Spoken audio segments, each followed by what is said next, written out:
మహబూబ్నగర్ పట్టణ కేంద్రంలోని TNGOs meeting హాల్లో మహబూబ్నగర్ జిల్లాలోని మాదిగ సంఘాల ప్రతినిధులతో సమావేశం ఏర్పాటు చేయడం జరిగింది. ఈ సమావేశం ముఖ్య ఉద్దేశం ఏదైతే ఆగస్టు 1న సుప్రీంకోర్టు ఎస్సీ వర్గీకరణ రాష్ట్ర పరిధిలో రాష్ట్రాలు చేసుకోవచ్చు అని ఇచ్చిన తీర్పును ధిక్కరిస్తూ మాల సోదరులు ఏదైతే కార్యక్రమాలు చేపడుతున్నారో దాన్ని మేము ముక్తకంఠంతో వ్యతిరేకిస్తున్నాం.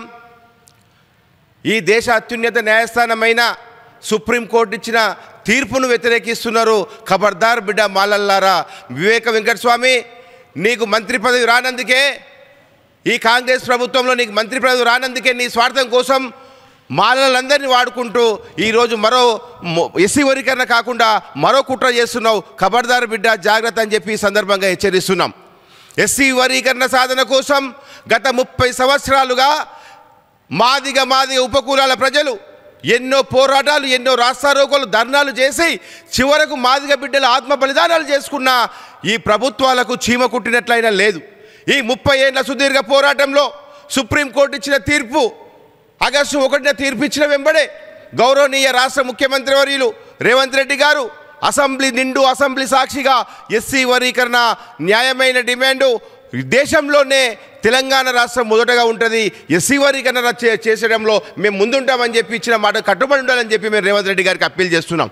అదేవిధంగా రెండో అంశం ఏంటంటే ఏదైతే నోటిఫికేషన్లు ఇస్తున్నారో ఎస్సీ వర్గీకరణ ముందు ఏదైతే నోటిఫికేషన్లు ఇస్తున్నారో మాదిగలకు తీవ్ర అన్యాయం జరుగుతుంది, మాదిగ ఉపకులాలకు అన్యాయం జరుగుతుంది. కాబట్టి ఎస్సీ వర్గీకరణ జరిగిన తర్వాతనే ఉద్యోగ నియామక ప్రక్రియ చేపడాలని చెప్పి మేము ఈ సందర్భంగా రాష్ట్ర ప్రభుత్వానికి ముఖ్యమంత్రి గారిని డిమాండ్ చేస్తున్నాం.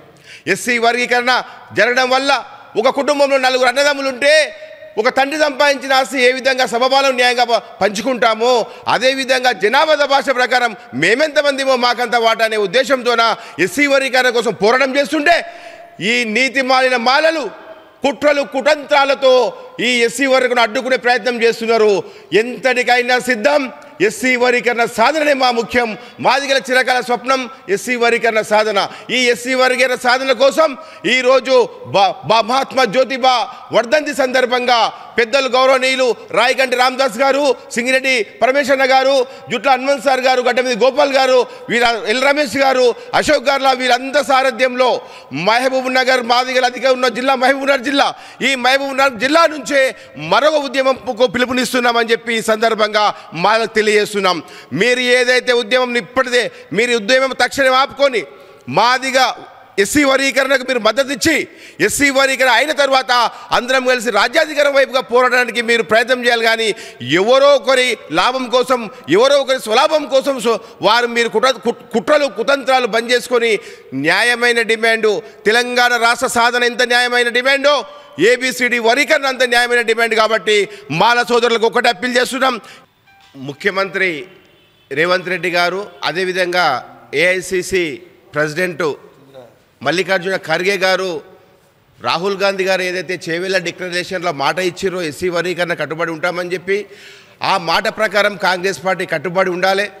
అదేవిధంగా సుప్రీంకోర్టు ఏదైతే ఆర్డర్ ఇచ్చిందో రాష్ట్రాల వర్గీకరణ చేసుకోవచ్చని ఆ సుప్రీంకోర్టు ఇచ్చిన తీర్పును వ్యతిరేకిస్తున్న ప్రజాప్రతినిధులు వివేక్ వెంకటస్వామి కావచ్చు, మల్లు రవి గారు కావచ్చు, ఇంకా ఎవరైనా సుప్రీంకోర్టు తీర్పును వ్యతిరేకిస్తూ ఎస్సీ వర్గీకరణకు అడ్డుపడుతున్న ప్రజాప్రతినిధులందరినీ తక్షణమే బహిష్కరించాలని చెప్పి మేము ఎంఆర్పిఎస్ పరంగా మేము డిమాండ్ చేస్తాం. సమావేశం ముఖ్య ఉద్దేశం ఏంటంటే తెలంగాణ రాష్ట్రంలో మనమెంత, మన వాటా అంతా, మాదిగలు ఎంతనో మా వాటా అంతా, ఉపకులాలు ఎంతనో వాళ్ళ వాటా అంతా.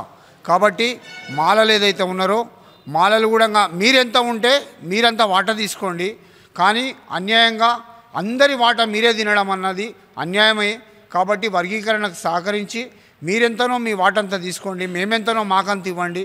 మా ఉపకులాలు డక్కలి, బుడగజంగము వీళ్ళందరూ ఎంతైతే ఉన్నారో వాళ్ళకందరూ కూడా వర్గీకరణ ఫలాలు అందించాల్సిన బాధ్యత మాలలపైననే ఉన్నది. కాబట్టి ఈ వర్గీకరణ ఉద్యమాన్ని సమర్థిస్తూ జరగబోయే భవిష్యత్తు ఉద్యమానికి కూడా మాదిగలు సిద్ధం కావాలని, ఎట్టి పరిస్థితిలో కూడా వర్గీకరణ సాధించే వరకు మాదిగలు నిద్రపోకూడదని చెప్పి ఈ సందర్భంగా సమావేశం నిర్వహించడం జరిగింది.